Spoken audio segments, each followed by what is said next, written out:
안녕하십니까. 반갑습니다. 2020 손해보험 연수교재 제2편 보험법규에서 이번 시간은 이제 1차 시로서 손해보험 법규와 약관에 대해서 그 내용을 살펴보도록 하겠습니다. 자, 법규와 약관에 관련된 내용이 분량이 많다 보니까 이 내용을 쪼개서 차시별로 진행을 좀 하도록 하겠습니다. 자, 그러면 첫 번째로 1차 시에서 다뤄질 내용이 손해보험 계약의 주요 요소라고 하는 이 파트에서 특별히 이제 보험계약 관계자가 있는데 이 보험계약 관계자에서 이제 보험계약자라든가 보험회사의 주요 의무 혹은 권리 등을 살펴보도록 하겠습니다. 그 첫 번째 일단 보험계약 관계자에서 보험회사의 주요 의무가 나와 있는데요. 자, 이 보험회사의 주요 의무 중에는 약관을 교부하고 설명하는 의무가 있고요. 그 다음에 보험증권을 교부해야 되는 의무도 있고 그 다음에 보험금 지급까지 하는 의무도 있습니다. 그래서 각각의 의무별로 주요 내용들을 정리를 해보실 필요가 있겠습니다. 일단 내용선을 봤을 때 특별히 보험회사의 주요 의무 중에서 보험 약관의 교부 및 설명 의무가 매우 시험 문제에도 잘 나오는 부분이기 때문에 제가 중요도 표시를 좀 강조해서 별 3개짜리로 해놨으니까 특별히 이 부분만큼은 더 집중해서 보시면 될 것 같습니다. 자, 일단 보험 약관의 교부 및 설명 의무에서 어떠한 것들을 설명하고 또 그 설명한 것들에 대해서 중요하게 강조를 해야 되느냐. 보장 개시일, 그 다음에 보험금 지급 사유, 보험 계약의 해지 사유, 그 다음에 보험회사에서의 보험금을 지급하는 데 있어서 보상하지 아니하는 사유가 있는데 그 사유 중에 면책 사유, 그 다음에 계약 당사자라고 하면 이 계약 당사자는 보험회사와 그 다음에 보험계약자 이런 두 부류를 보험계약 당사자라고 하는데 그 당사자들의 권리 의무와 그 다음에 밀접한 그런 관련 있는 사항들을 약관에 어떤 내용들이 다 수록이 돼 있고 그것을 또 중요한 설명 의무로서 다 해야 된다는 것이죠. 그래서 시험 문제에서도 실질적으로 이제 약관에 교부하고 설명할 때 그 설명해야 될 내용들에 대해서 아닌 것들 나오는 부분도 출제가 되니까 이 부분만큼은 여러분들께서 철저하게 암기를 해 주셔야 되겠습니다. 자, 보험약관의 교부 설명 의무를 위반한 경우에 페널티가 있는데 이 페널티를 또 기억을 해 주셔야 될 게 숫자가 나오고요. 그 다음에 시험 문제에서 자주 출제가 되는 부분입니다. 자, 계약이 성립한 날로부터 계약이 성립한다는 것은 계약 당사자 간에 즉 계약자 청약하고 승낙하는 의사의 합치가 있은 날이죠. 그게 계약이 성립하는 겁니다. 그 있은 날로부터 3개월 내에 계약을 취소할 수 있다는 게 매우 중요합니다. 그래서 3개월이라고 하는 것이 시험 문제에서 반복적으로 나오는 게 뭐 6개월이라든가 1개월이면 틀린 지문이 되니까 3개월을 반드시 기억해 주시고 또 계약을 취소할 수 있다는 거지 계약을 무효시킨다든가 해지라고 하는 이런 용어가 나오게 된다면 이것은 이제 틀린 지문이 되겠습니다.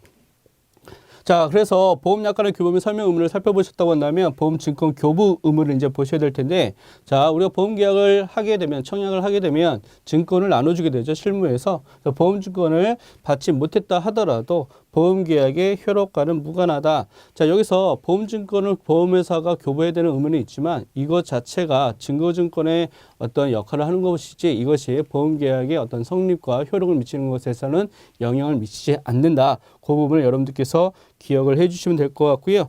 자, 이런 보험증권은 우리 지문에 시험 문제 이렇게 나오더라고요. 그래서 지체 없이 보험증권을 교부해야 된다. 이건 맞는 지문으로서 여러분들께서 체크를 해 주셔야 되겠습니다.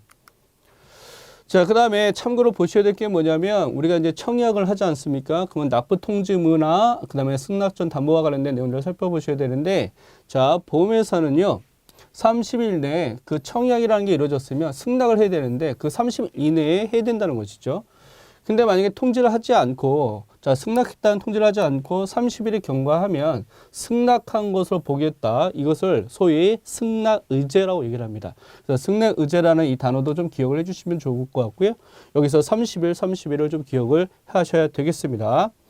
자, 그런데 여기서 지문에서 자주 나오는 것 중에 하나가 이런 지문들이에요. 보험회사가 승낙하기 전에 보험사고가 발생하면 이제 보상 책임은 어떻게 되느냐. 즉, 실질적으로 보험금 지급과 관련된 보험회사의 책임이 발생하는 부분은 어떻게 되는 거냐. 여기서 이제 가능하다는 것이죠. 그래서 이 부분을 여러분들도 기억하시고 자, 그런데 여기서의 전제는 뭐냐면 청약과 함께 보험료의 일부 또는 전부를 받은 경우에 자, 이렇게 보험료가 보험회사가 받게 되면 보장의 책임 개시가 효력이 발생하게 되는 거잖아요. 그래서 이것을 전제하고 나서 승낙하기 전에 보험사가 발생하게 되면 보험금 지급과 관련된 즉 보상 책임이 가능하다는 건 보험금 지급이 가능하다는 것이죠. 이런 사항을 좀 기억하시면 좋을 것 같고요. 자, 이제 이어서 보셔야 될 게 이제 보험금 지급 의무를 한번 살펴보도록 하겠습니다. 자, 보험사가 발생하게 되면 보험금을 지급을 해야 되죠. 자, 근데 여기서 기억하셔야 될 건 보험금 지급이 지연되는 경우에 자, 이럴 경우는 어떻게 할 거냐? 보험 수익자의 청구에 따라 회사가 추정하는 보험금을 우선적으로 가지급이 가능하다. 자, 그래서 추정하는 보험금을 지급할 수 있다라고 하는 사항까지도 여러분들께서 정리해 주시면 좋겠습니다.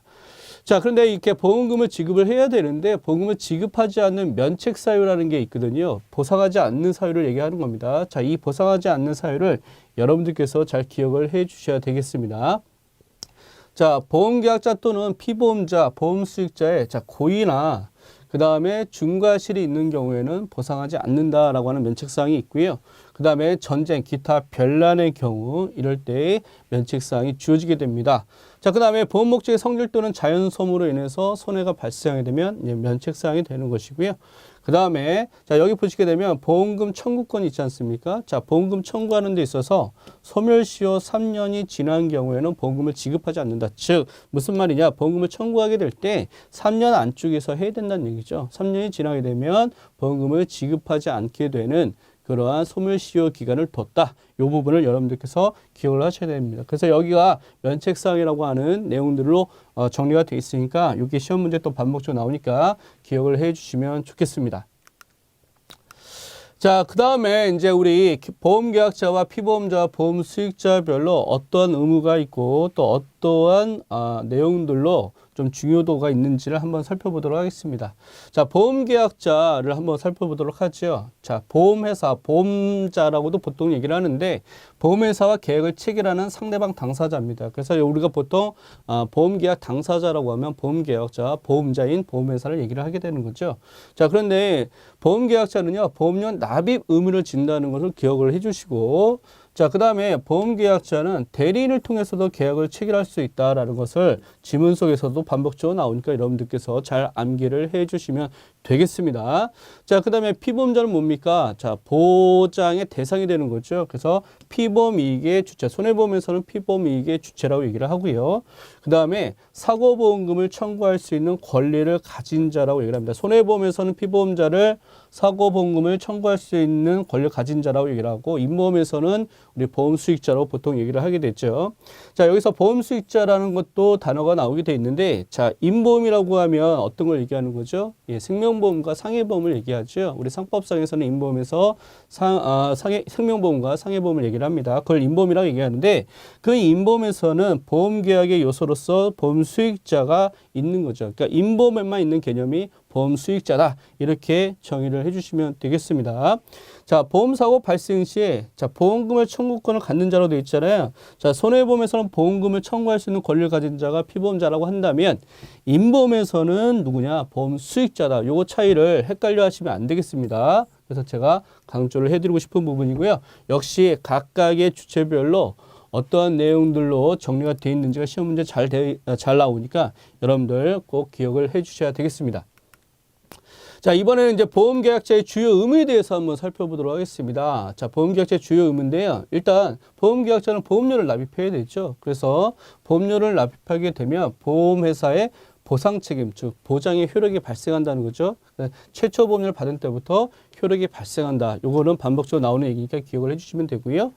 자, 그 다음에 여기 계약 전 알리 의무라고 해서 고지 의무라고 되어 있는데 보험계약자의 중요한 의무 중에 하나가 보험계약을 청약하는 단계에 있어서 고지 의무라고 하는 알려야 될 사항들이 있다는 것이죠. 그것을 알리지 않게 되면 보험회사가 보험을 인수하는 데 있어서 여러 가지 문제가 생길 수가 있다는 것이죠. 자, 고지 의무를 해야 되는데 그럼 고지 의무자의 주체가 누구냐라고 하면 당연히 보험계약자, 계약 당사인 보험계약자는 고지 의무를 해야 되고요. 피보험자도 해야 됩니다. 자, 그 다음에 계약자와 피보험자의 대리인도 고지 의무자가 될 수 있습니다. 자, 그런데 여기서 고지 의무 제외자가 있죠. 누구냐면 보험 수익자는 제외자다. 예, 제외된다. 요것을 여러분들께서 함정으로 시험 문제 출제가 많이 되니까 기억을 좀 해주시면 될 것 같고요. 자, 그 다음에 고지 수령권자는 뭐냐라고 하면 보험회사 또는 고지를 받은 대리권을 가진 자인데, 자, 보험계약자가 고지를 하지 않습니까? 그러면 그 고지된 내용을 보험회사가 받잖아요. 근데 보험회사 말고도 그것을 받을 수 있는 주체가 있다는 것이죠. 자, 여기서 보시게 되면 당연히 보험설계사는 X입니다. 설계사는 고지 수령권이 없어요. 자, 그 다음에 보험대리점 및 인보험의 보험의는 고지 수령권의 권한을 갖고 있습니다. 권리를 갖고 있어요. 그래서 이것도 역시 출제에 자주 나오는 내용들이니까 기억을 해주시면 되겠습니다. 자, 보험설계사, 여기 하단을 보면 여기 별표 표시가 있는데 한번 볼까요? 보험설계사는 계약 체결권이 없어 고지 수령권도 없는 것으로 보는 것이 우리 약관에서 얘기하고 있는 부분이죠. 자, 그래서 실질적으로 실무에서도요, 우리가 고지를 만약에 설계사했다. 근데 고지 위반 사항으로 뭔가 문제가 됐을 때 설계사한테 고지한 것은 법적인 효력이 없다라는 것까지도 실무에서 매우 중요한 내용이니까 기억을 해주시면 되겠습니다. 그래서 고지 의무 강조를 좀 해드렸고요. 자, 그러면 고지 의무 내용의 효과와 관련돼서 한번 살펴보시면 될 것 같은데, 자, 고지의 시기를 보도록 하겠습니다. 고지는 언제까지 해야 되느냐? 예, 계약이 성립하기 전까지인데, 자, 계약 성립하고 나서도 그 계약 중에 고지를 해야 되느냐? 그게 아니라 계약이 성립하기 전까지 고지를 해야 보험회사가 이제 인수에 대한 심사를 할 수 있는 것이죠. 자, 고지의 방법을 좀 살펴보셔야 되는데, 구두나 서면 모두 가능하다는 것이고요. 시험 문제에서는 서면만 가능하다, 구두로만 가능하다 이렇게 하면 잘못된 질문이 되겠습니다. 그 다음에 자, 실제 실무에서는요, 일반적으로 이제 청약서에 질문표가 있죠. 그래서 뭐 과거 병력을 묻는다든가, 체중을 묻는다든가, 자, 이런 것들을 질문표를 이제 사용하는데, 이건 이제 편의상 우리가 이제 청약서의 질문표를 사용하는 것이다. 이렇게 정리하시면 되겠습니다.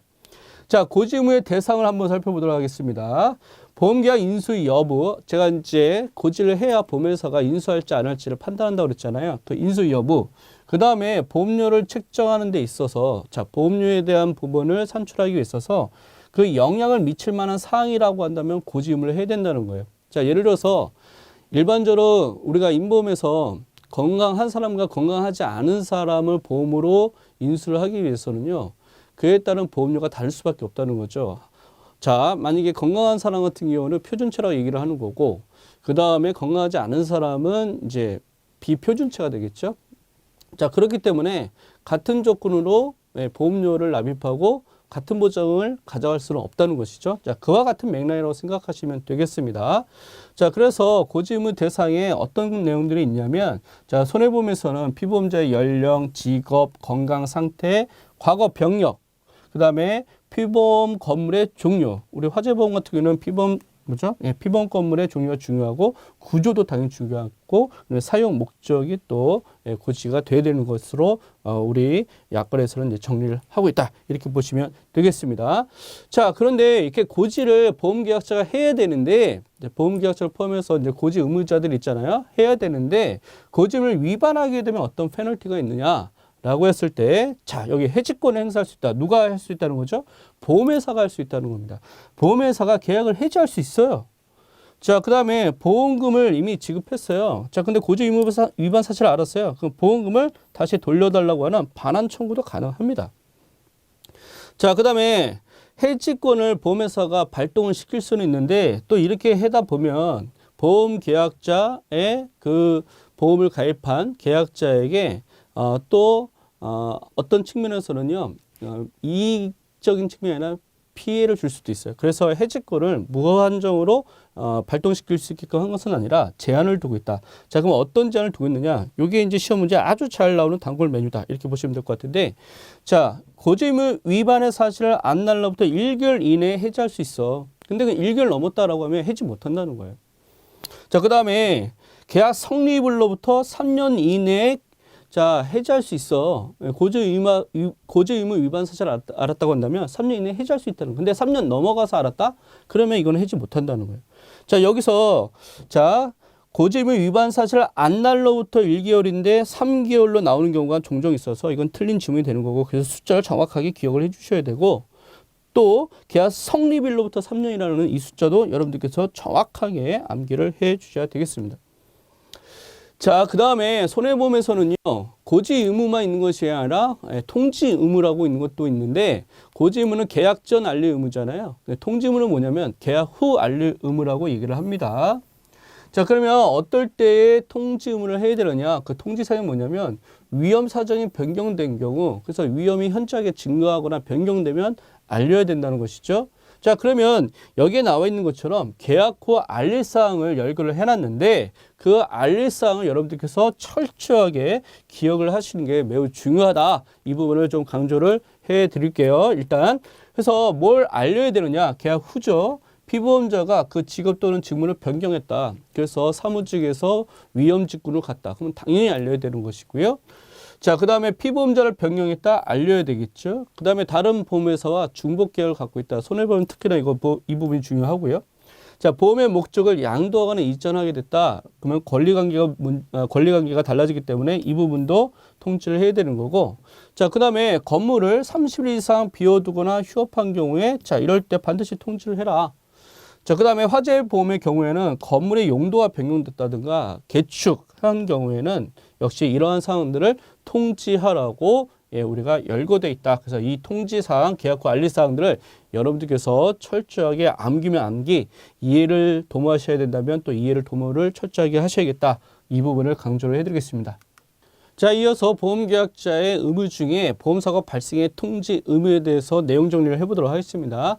자, 일단 보험사고가 발생하게 되면 계약자가 보험회사 알려야 되는데 보험회사가 알 수가 없잖아요. 그러니까 보험계약자 보고 보험사고를 났으면 알려라 라고 하는 게 이제 보험사고의 발생의 통지 의무인데, 자, 이 통지와 관련해서 또 우리 표에 나와 있는 것처럼 자, 보험회사와 보험계약자 혹은 피보험자 또는 보험수익자 입장에서 뭔가 권리를 주장하고 청구하는 데 있어서 소멸시효 3년, 2년을 좀 구별하실 필요가 좀 있어요. 그래서 그거부터 먼저 정리를 하고 또 내용을 살펴보도록 하겠습니다. 자, 일단 피보험자 또는 보험수익자의 보험금을 청구하는 권리를 행사하는 것은 소멸시효가 몇 년이냐? 3년이에요. 자, 그 다음에 보험계약자의 보험료 또는 적립금에 반환 청구권 소멸시효는 또 몇 년이냐? 역시 3년입니다. 자, 그러니까 계약자나 피보험자나 수익자가 청구하는 것은 3년으로 기억하시면 되고, 보험회사가 하는 거, 보험회사가 보험료를 청구하는 거예요. 자, 이럴 경우에 보험회사가 하는 건 2년이라고 생각하시면 돼요. 그래서 계약자나 피보험자 수익자에게 좀 더 많은 시간을 주고 소멸시효의 기간을 두고 청구할 수 있는 권한을 행사하게끔 했다라고 하는 것을 기억하시면 되겠습니다. 자, 이어서 손해방지 의무를 한번 살펴보도록 하겠습니다. 손해방지와 경감을 위해서 노력해야 할 의무인데, 자, 만약에 손해방지 의무를 위반했다, 즉 게을리했다라고 하면, 자, 손해를 방지해야 되는데 게을리해가지고 손해가 늘어났다고 하면 그 늘어난 손해에 대해서는 보상을 할 거냐 안 할 거냐? 보험회사는 보상할 책임이 없는 거예요. 그래서 손해는 보상하지 않는다. 이 부분을 여러분들께서 기억을 해 주셔야 되겠습니다. 자, 그 다음에 위험변경 증가 통지 의무가 있는데 그 위험변경 증가 통지 의무를 보도록 하겠습니다. 자, 일단은 먼저 좀 강조해드리고 싶은 게 뭐냐면 위험변경 증가 통지 의무, 위험유지 의무, 그 다음에 손해방지 의무가 좀 혼동이 많이 되시니까 잘 정리를 좀 해주셔야 될 것 같아요. 일단 보험계약자, 피보험자는 주체가 좀 중요하고요. 보험계약 후 위험이 현저하게 변경 또는 증가된 사실할 때는 지체 없이 보험회사에 알려야 하는 의무다. 변경됐고 증가했으면 당연히 알려야 되는 거죠. 자, 그러면 보험회사는 위험이 변경하거나 증가한 이 사실, 통지를 받았을 때는 1개월 이내에 보험료의 증액을, 위험이 증가했으니까 보험료를 더 거수해야 되겠죠. 그래서 보험료의 증액을 청구하거나 혹은 보험계약을 해지할 수 있는 그런 가능성이 생긴다. 그래서 요 1개월을 좀 기억을 해 주셔야 되겠습니다. 자, 근데 비슷한 게 또 있어요. 위험유지 의무예요. 위험유지 의무는 뭐냐? 보험기간 중입니다. 보험계약자, 피보험자 또는 보험수익자는, 여기서 보험수익자가 하나 더 들어가죠. 보험수익자는 고의 또는 중대한 과실로 인해서 사고 발생 위험이 현저하게 변경 또는 증가하지 않도록, 자, 이건 증가하고 변경했으면 지체 없이 알려야 되는 거고, 이거는 자, 변경 증가하지 않도록이 중요한 겁니다. 이것을 위험 유지 의무라고 얘기를 합니다. 이게 또 실질적으로 손해 방지 의무와 좀 많이 혼동되시니까 여러분들께서 잘 기억을 해 주셔야 되겠습니다. 자, 손해보험 계약의 주요 요소에서 이번에 이제 살펴보실 게 뭐냐면 보험의 목적과 보험 계약의 목적을 좀 살펴보셔야 되는데 사실은 이제 우리가 이 용어 어려워서 잘 와닿지는 않으실 수 있어요. 그런데 일단 우리 교재에서는 이렇게 정리를 해놨다는 것을 한번 살펴보도록 하겠습니다. 자, 보험의 목적이라고 하면 손해보험과 임보험은 차이가 있어요. 손해보험은 보험사고 발생에 객체화되는 물건이나 재산, 예, 이런 물건이나 재산, 우리 주택화재보험 같은 경우는 이제 주택 같은 게 되겠죠. 자, 임보험은 제가 생명보험과 상해보험을 임보험이라고 얘기를 했잖아요. 자, 생명의 신체가 보험에 붙여진 자체. 우리 임보험에서는 피보험자를 보험의 목적이라고 얘기를 하고, 우리 손해보험에서는 이런 물건이나 이런 재산 같은 것들을 보험의 목적이라고 얘기를 합니다. 자, 근데 여기서 중요한 개념 하나가 나오는데, 이거는 너무너무 강조해도, 과하지 않을 정도로 매우 중요한 개념이 나옵니다. 자, 손해보험에서만 인정된다고 하는 게 손해보험에만 있는 개념이 피보험 이익이라고 하는 겁니다. 자, 피보험 이익이라고 하는 것이 무엇인지서부터 한번 살펴보도록 할게요. 자, 우리가 건물이 있어요. 이 건물에 화재보험을 들어가려고 합니다. 근데 건물가액이 10억이에요. 자, 그러면 이 10억을 넘어서서 화재가 나서 보험을 100억을 받을 수는 없다는 거예요. 그 건물가액이 있다는 거죠. 시가로 우리가 봤을 때 건물가액이 있다는 거예요. 그 건물가액의 경제적 가치라는 게 있는 거잖아요. 그 건물의 경제적 가치를 소위 우리는 피보험이라고 생각하시면 될 것 같습니다. 자, 그래서 보험의 목적에 대해 특정한 경제 주체가 갖는 경제적 이해관계, 자, 이 이해관계를 금전으로 산정할 수 있어야 된다. 즉 숫자로 표시가 될 수 있어야 된다는 얘기를 하는 거죠. 제가 방금 전에 설명드렸던 것처럼 여기서 보험의 목적이라고 하면 손해보험에서는 물건이나 재산이라고 했잖아요. 주택이라고 한번 넣어볼게요. 그 주택에 대해 특정한 경제주체, 그럼 주택을 소유하고 있는 사람이 되겠죠. 그 특정한 주체가 경제 이해관계를 갖고 있다는 거예요. 그러면 화재가 났을 때 그 화재가 난 것으로 인해서 보험금을 지급받는 권리는 누굽니까? 피보험자에게 보험금 청구권이 있다고 그랬잖아요. 손해보험에서. 그러니까 그 손해보험에서 그 피보험자라고 하는 주체가 경제 이해관계를 가져가는 거잖아요. 그래서 그러면서 그 이해관계를 갖고 있는 그 피보험 이익이라고 하는 개념이 발생이 된다는 거죠. 자, 근데 그 피보험 이익이라고 하는 것은 경제적으로, 금전적으로 평가하고 산정할 수 있다. 이 부분 중요한 거예요. 자, 상법상의 손해보험의 보험계약의 목적이라 합니다. 그래서 아까 우리 제목에서 보험의 목적과 보험계약의 목적이라는데 여기서 보험계약의 목적이라고 하는 것은 피보험 이익이라는 거예요. 자, 그래서 이렇게 정리를 해주시면 되고, 자, 그러면 피보험 이익이 성립하려면 요건을 세 가지를 갖춰야 된다는, 그게 첫 번째가 뭐냐면 적법성, 경제성, 확정성이에요. 자, 그러면 적법성이라는 건 뭐냐? 탈세, 도박 등을 한 이익은 피보험 이익으로 불가능하다는 거죠. 어차피 우리가 보험이라고 하는 것은 탈세, 도박 이런 것을 담보하지는 않지 않습니까? 자, 그래서 적법해야 된다는 거고, 경제성이라고 하는 것은 방금 전에 설명했던 것처럼 금전으로 산정할 수 있어야 된다. 즉 경제적 가치로 평가할 수 있어야 된다는 거죠. 객관적 가치. 자, 그다음에 확정성이라고 하는 건 명확하게 이익이 존재해야 돼요. 자, 그래서 요 세 가지를 묻는 문제도 잘 나오니까 여러분들 교재학습 하실 때 다시 한번 강조하는 부분을 기억을 해주시면 좋겠습니다. 자, 피보험 이익의 효과를 한번 보도록 하겠습니다. 왜 피보험 이익이 손해보험에만 있는 개념이 되어야 되느냐라고 하면 사실 이득금지의 원칙 때문에 그런 거죠. 자, 그래서 아까 10억짜리 건물에 100억짜리 들어서 화재가 났는데 10억짜리 건물밖에 안 되는데 100억의 보험을 받는다. 그럼 누구나 다 1000억이든 이렇게 들어갈 수 있을 거 아닙니까? 그죠? 그건 말도 안 된다는 얘기를 하는 겁니다. 그래서 보험회사의 책임법의 결정, 즉 보험금을 지급할 수 있는 그 한도에 대한 결정을 할 수 있다는 거예요. 자, 그 다음에 자, 지금 제가 아까 10억 건물에 100억 들어가는 거 가입한 사람은 이것을 도박할 수 있다는 거잖아요. 인위적 위험을 방지를 하기 위한 것이죠. 도박하거나 인위적 위험들을 방지하는 거죠. 자, 그 다음에 보험계약의 동일성을 구별하는 표준이다라고 하는 부분에 대해서 피보험 이익이라는 개념이 이제 필요한 것이고요. 자, 그런데 동일한 보험의 목적을 가입했다 하더라도 각기 다른 피보험 이익이 존재한다. 이게 무슨 말이냐면 이런 얘기입니다. 자, 우리 교재에도 나와 있는 예가 있는데요. 그래서 TV가 있어요. 근데 이 TV에 따른 피보험 이익이라고 하는 것은 우리가 도난을 당할 수도 있고 이 TV가 고장이 날 수도 있지 않습니까? 고장이 난 것에 따른 보험금을 지급받을 수가 있잖아요. 그죠? 그래서 우리 실질적으로 보험 가입을 하는 그런 특약 보장 내용 중에 실무에서 6대 가전제품 수리 비용이라는 게 있단 말이죠. 자, 이럴 때 그 수리를 하게 되면 보험금을 받는다는 거예요. 자, 이렇게 보험금 받는 이 부분이 피보험 이익이잖아요. 자, TV라고 하는 거에 수리로 인한 이익이 발생하는, 보험금으로 받는 그 이익이 발생하는 그런 피보험 이익이 있고, 도난당했다. 그래서 TV 통째로 이게 1,000만 원짜리 TV라고 생각해 볼게요. 그 1,000만 원짜리 TV를 도난당했다. 그러면 이것도 하나의 피보험 이익이다. 그러니까 동일한 목적, 보험의 목적이라고 하지만, 즉 TV라고 하는 거지만 각각의 피보험 이익이 달리 존재할 수가 있다. 그 얘기를 하는 겁니다. 자, 그 다음에 초과보험과 중복보험의 판정은 방지 효과인데, 자, 초과보험이라는 게 뭐였어요? 보험 가액이라는 개념이 우리 손해보험에만 있다고 그랬잖아요. 자, 보험 가액이 있고 보험 가입 금액이 있죠. 자, 보험 가입 금액이 보험 가액보다 커야 될 때 그게 큰 보험을 우리는 초과보험이라고 얘기를 하잖아요. 그러니까 아까 10억짜리 건물에 100억짜리 들어갔다? 이게 초과보험인데, 자, 이러려면 진짜 보험회사 100억을 줘야 되니까, 자, 이런 초과보험을 이득금지 원칙에서 어긋나니까 이거 방지하겠다. 방지하는 효과가 있다. 피보험 이익이라는 개념 때문에. 그 다음에 중복보험이라는 것도 다수의 보험을 가입한 보험가입 금액의 합계가 보험가액을 현저하게 초과하는 경우잖아요. 자, 이렇게 중복보험도 이득금지 원칙에 따라서 그런 피보험 이익 개념이 있어야 이런 보험가액이 현저하게 많아져서 과한 보험금을 받는 그러한 부분들을 방지할 수 있다는 것이죠. 그래서 피보험 이익의 효과와 효용 이 개념에 대해서 시험 문제에 너무 자주 출제가 되니까 여러분들 정확하게 기억하시고 또 실질적으로 손해보험에서 매우 중요한 개념이다. 이렇게 정리를 해주시면 되겠습니다.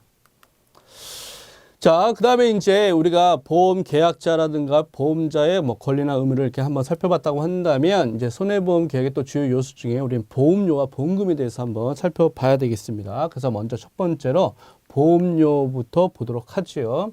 일단 보험료의 산정은 급부, 반대급부, 균등 원칙에 기초한다. 자, 이 말은 무슨 말이냐면 자, 그에 상응하는 위험의 대가로 보험료를 납입하잖아요. 그게 급부, 반대급부의 원칙이다. 이렇게 이해하시면 될 것 같고, 자, 그래서 그렇게 보험료가 산정이 되면 보험료는 어떻게 구성이 되어 있느냐라고 하는 것에서 일단 이 공식이 중요합니다. 자, 여러분들 이 공식을 이 자리에서 암기를 하시자. 자, 우리가 보통 영업보험료라고 하는 보험료는 자, 순보험료와 부가보험료로 구성이 되어 있는데, 자, 순보험료를 하단을 보시게 되면 위험보험료와 저축보험료로 또 구성이 되어 있습니다. 자, 요게 위험보험료와 저축보험료로 구성되어 있는데 위험보험료는 어디에 쓰이겠어요? 예, 보험금 지급에 쓰이겠죠. 예, 저축보험료는 어디에 쓰이게 되어 있겠어요? 예, 환급금 재원으로 쓰이게 되겠죠. 자, 부가보험료는 뭐냐면 우리가 통상 얘기하는 사업비. 자, 보험회사가 보험계약을 잘 유지하기 위해서 임차도 하고 건물을요, 그 다음에 직원들을 쓰고요, 전산도 깔지 않습니까? 이런 게 다 사업비란 말이죠. 그 사업비에 대한 내용을 우리는 부가보험료라고 얘기를 합니다. 자, 그래서 보험료의 구성이 이렇게 돼 있다는 것을 공식을 철저하게 암기를 하시고 이 공식을 이제 위치를 바꿔서 바르게 맞는 것도 찾아주는 단순한 문제가 출제가 됩니다. 자, 지금 제가 설명드렸던 것처럼 위험보험료, 저축보험료, 부가보험료가 각각 어떤 용도로 쓰이는지를 한번 살펴보고 정리하면서 또 넘어가도록 하겠습니다. 자, 위험보험료 아까 제가 뭐에 쓰인다고 그랬어요? 예, 보험금 지급하는 데 쓰인다고 그랬죠? 보험금의 재원. 그 다음에 저축보험료는 환급금에 재원이 된다고 그랬잖아요. 이제 환급금이라고 하는 건 해지 환급금도 있고 만기와 환급금도 있으니까 그런 재원이 된다. 그 다음에 부가보험료 사업비라고 그랬잖아요. 우리 청약을 실질적으로 실무에서 하게 되면 우리 컨설턴트한테 수수료가 나가죠. 그게 신계약비에 주로 이제 해당되는 건데 그런 것들이 나가고 계약을 유지하기 위한 비용, 그 다음에 보험료를 거수하기 위한 이런 수금 비용 이런 것들이 다 이제 부가보험료를 구성하고 있는 겁니다. 자, 시험 문제에서도 실제 부가보험료를 구성하고 있는 것 중에 아닌 것은 해놓고 이 전체의 공식들을 다 섞어놓고 문제가 출제가 되니까 여러분들 정리를 잘 해주셔야 되겠습니다. 자, 특별히 신계약비는 초년도에만 이제 사용하고 보험설계사 등의 급여로 제공이 되고 있다는 것 기억하시면 되겠습니다. 자, 그 다음에 여기 보시게 되면 내근 직원 인건비 같은 경우가 자, 유지비가 되겠죠. 그러니까 직원들 뽑아가지고 보험계약 잘 유지할 수 있게끔 시스템이 돌아가야 되는 거니까. 근데 점포 유지비도 또 역시 유지비에 해당되겠다. 자, 이렇게 여러분들께서 보험료를 잘 기억을 해 주셔야 되겠습니다. 자, 그 다음에 보험금이라고 하는 것은 보험사고 발생하면 보험회사가 지급하는 거잖아요. 어렵지는 않고요. 네. 자, 그럼 보험사고는 뭐냐라고 하면 보험회사의 보험금 지급 책임을 구체화시키는 우연한 사고, 사고 발생했다, 교통사고 발생했다, 그럼 보험금 지급하는 거죠. 자, 이런 걸 얘기하는 겁니다. 자, 근데 보험사고의 성격이 있어요. 그 성격을 여러분들께서 잘 정리를 해 주셔야 됩니다. 자, 불확실성이 있어야 된다. 즉, 보험사고는 우연해야 돼요. 일어날지 안 일어날지를 잘 모르는 거죠. 원인과 결과 예측되지 않아야 됩니다. 그래서 사고 발생의 여부나 시기나 방법 등을 어느 하나라도 확정돼 있으면 안 돼요. 불확정이 돼 있어야 이게 보험사고다. 자, 그다음에 이 불확정성은 당사자 입장에서 불확정하면 된다. 그래서 뭐 객관적으로 입장할 필요는 없다. 그래서 주관적이어도 된다. 자, 그다음에 이런 보험사고는 발생 가능성이 있어야 된다는 거죠. 지구상에서 일어날 수 없는 일이라고 하면 보험사고를 우리가 담보할 수가 없다는 거예요. 그 다음에 한정성이라고 하는 것은 일정한 목적에 대하여 일정한 기간 내에 발생할 수 있어야 된다라고 하는 것. 그래서 우리가 보험기간이라는 걸 설정해 놓고 그 안에서 발생하는 보험사고에 대해서 우리가 보험금을 실질적으로 지급하게 되는 것이죠. 자, 그 다음에 적법성이라고 하는 것은 역시 고의나 불법에 의해서 사고는 보험사고가 될 수 없다라고 하면 만약에 이런 것들을 담보하게 된다면 도덕적 해이가 많이 일어나겠죠. 그렇죠?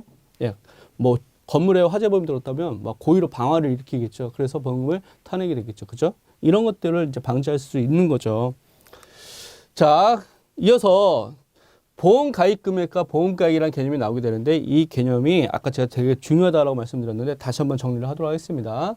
자, 보험 가입 금액이라고 하는 것은 뭐냐면 우리가 보험 계약을 하잖아요. 내가 5억짜리 건물에 10억짜리 보험 가입을 한다라고 하면 자, 계약은 했으니까 계약을 했다고 하면 10억이라고 하는 건 보험 계약상에 내가 가입한 금액이잖아요. 그걸 보험회사 보상을 할 건데 보상할 수 있는 최고 한도액을 보험 가입 금액이라고 얘기를 합니다. 보험증권상의 의미로 정하여 놓은 금액이고요. 자, 우리가 보험 가입 금액이 5억이다, 10억이다에 따라서 보험료가 달라지겠죠. 그래서 보험료 산정의 기준이 된다. 자, 근데 말이 단어가 비슷한 게 이제 보험 가액이에요. 이제 보험 가액은 뭐냐면 보험회사가 책임을 질 수 있는 한도의 한도. 근데 그것을 법률상 정해놓은 거죠. 법률상 보상의 최고 한도액이다. 자, 이거는 이제 보험회사 입장에서 생각하시면 되는 거예요.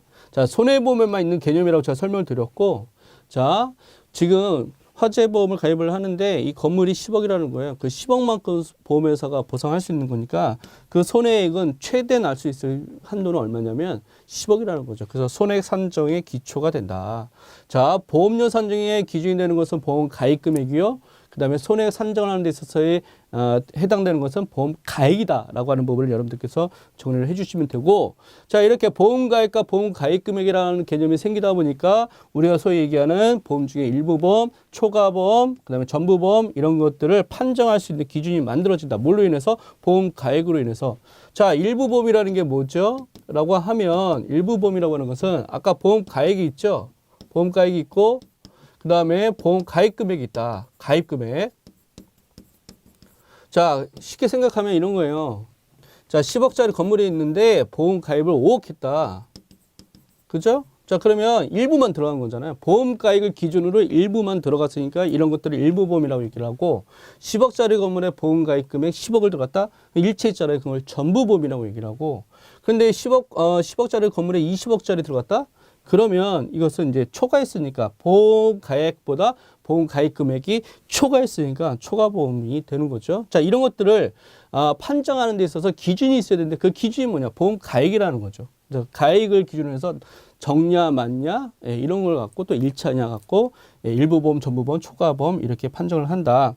자, 초과보험에서 보험 가액 그다음에 보험 가입 금액이 있는데 자, 보험 가액이 보험 가입 금액보다 더 많다라고 하면 자, 일부보험이에요, 전부보험이에요, 초과보험이에요. 자, 보험 가액이 더 크고 보험 가입 금액이 적으니까 일부보험에 해당되겠죠. 자, 이런 식으로 각각을 묻는 문제도 나올 수 있겠다. 이렇게 보시면 되겠습니다. 자, 그래서 요거를 제가 설명을 드렸는데 이걸 표로 또 한번 다시 정리를 해보자면 자, 개념을 일단 먼저 정리를 해주시고 나서 그 다음에 보상 방법, 보상 한도를 여러분들께서 정리를 하셔야 되는데 이게 시험 문제 또 잘 나오는 부분 중에 하나입니다. 자, 일단 전부보험 뭐라고 그랬어요? 보험가액과 보험가입 금액이 일치해야 되죠.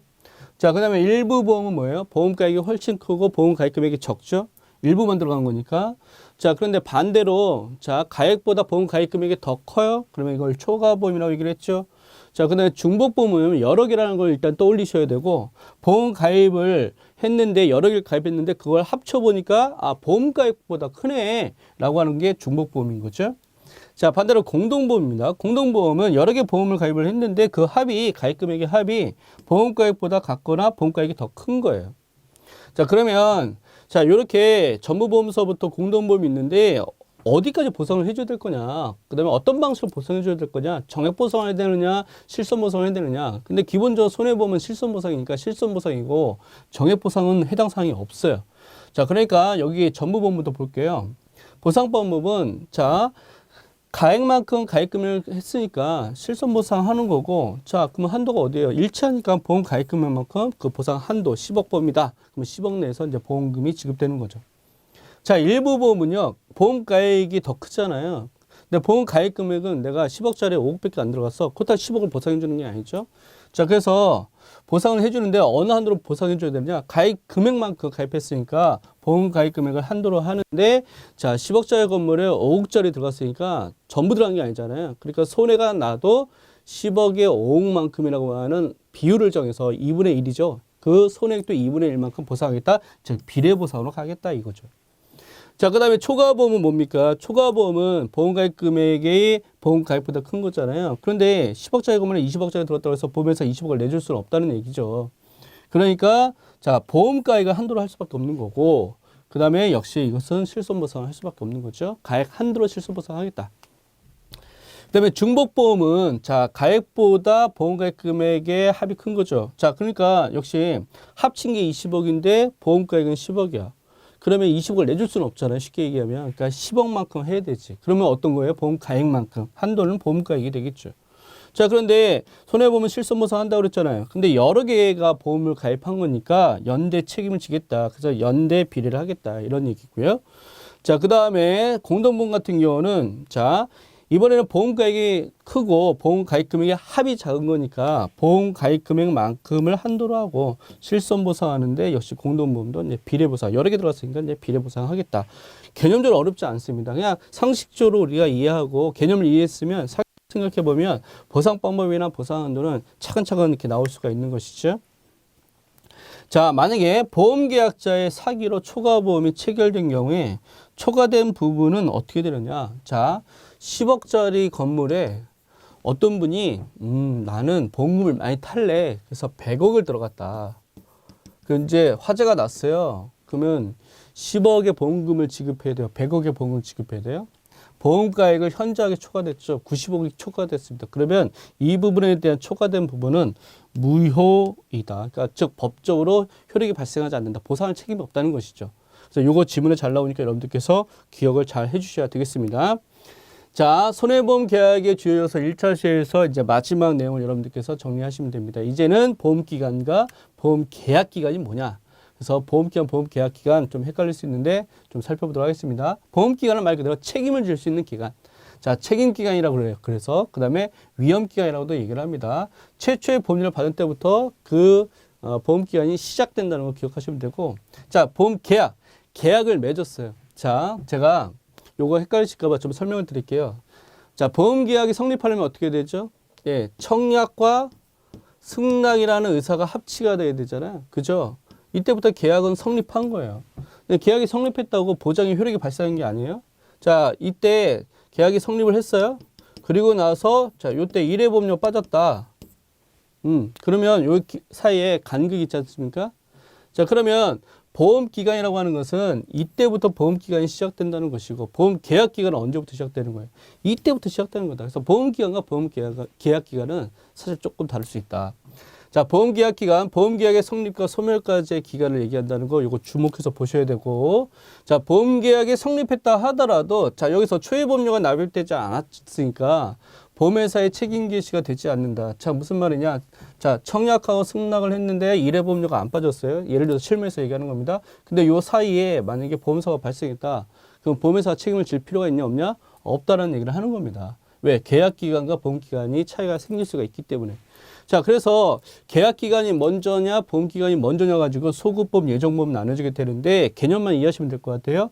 보험기간이 보험계약기간보다 일찍 시작하는 보험이 있어요. 그런 보험을 소급보험이라고 얘기를 하고, 예정보험이라고 하는 건 보험기간보다 보험계약기간이 일찍 시작하는 보험을 뭐라고 한다? 예정보험이라고 한다.